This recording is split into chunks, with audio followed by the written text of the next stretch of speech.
My name is Hassan, and I have a confession to make. I am no longer an Arsenal fan.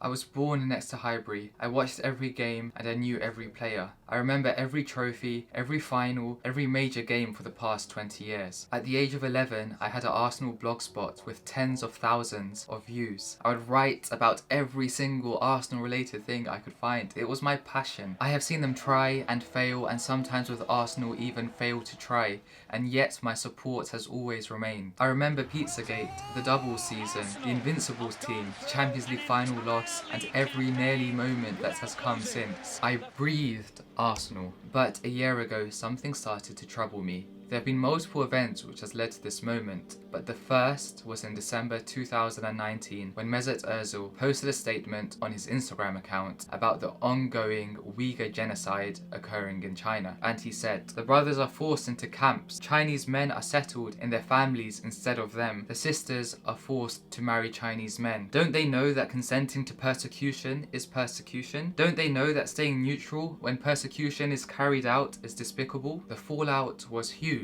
In fact, China themselves refused to broadcast Arsenal's upcoming game against Manchester City in an act of defiance against Arsenal and Mesut Ozil. A Chinese foreign ministry spokesman said a few days later, "I don't know if Mr. Ozil has been to Xinjiang personally, but he seems to have been deceived by fake news, and his judgment has been influenced by untrue words. We welcome Mr. Ozil to come to Xinjiang and walk around and have a look. So long as he has a conscience, can tell right from wrong, he will see a different Xinjiang."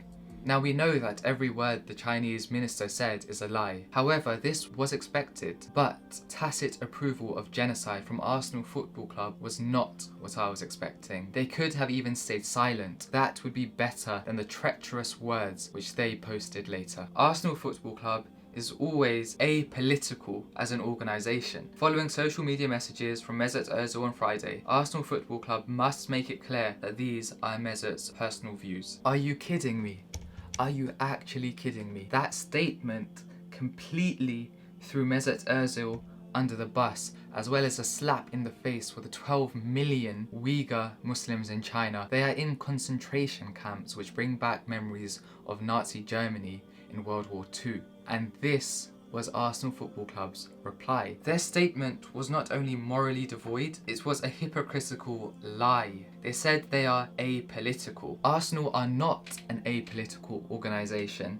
On October 24th, 2020, they posted a message of support on Twitter to the people of Nigeria campaigning for the EndSARS movement.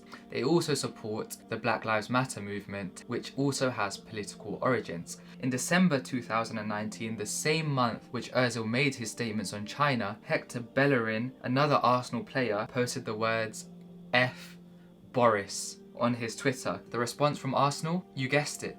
Silence. There are over 1,000 concentration camps in Xinjiang, with Uyghurs being detained for nonsensical reasons such as not having paid a water bill on time, having a picture on their phone of a woman in a face veil, or even having travelled abroad. There is also forced marriage of Uyghur women to Chinese men, forced sterilisation, forced labour which includes the picking of cotton in fields, first-hand reports of torture, rape, and abuse, organ harvesting, the repurposing of mosques in the region to pubs, forced eating and drinking of pork and alcohol, forced adoption of language. Each time I was electrocuted, my whole body would shake. I begged them to kill me.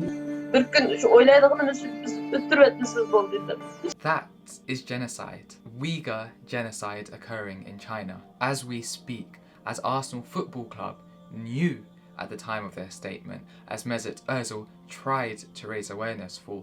That is a club that I have been supporting. That is a club you are all supporting.